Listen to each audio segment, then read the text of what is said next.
morning guys! Ayan, it's Sinangag Seria today. Ayan, medyo nagutom ako. Kaya naman magluluto tayo ng binagoongan na sinangag. Ayan, first time ko siyang gawin. Pero alam kong masarap siya. Kaya naman tara guys, luto na tayo!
Ito na siya, luto na. Nalagay ko na siya sa aking mga bagong pinggan. Ito na siya guys. Ayan. Naglagay ako dito ng garlic chips. Then, meron ako ditong natirang corned beef. And then, of course, egg. Ayan, 1 egg. Sunny side up egg. And tikman natin kung successful.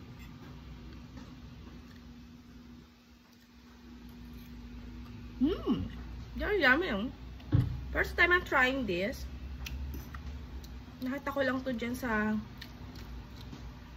wall ko. Then sabi ko, magaya kaya kasi lagi ako nagluto ng sinangag. Lahat yata ng ano ko, sinangag serye. Marami na ako na-share sa inyo guys. Ayan. Nagtatago lang siya dyan. Pero marami na ako na-share na sinangag recipe. Ayan. Masarap siya, fairness.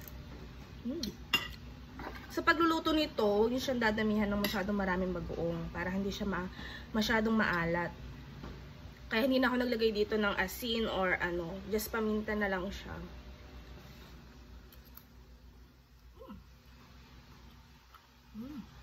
So yummy.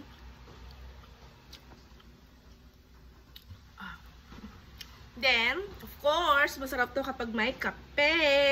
Ayan. Kaya naman guys, thank you for watching. Ayan. And happy eating. Happy breakfast to everyone. See you on my next video. Bye!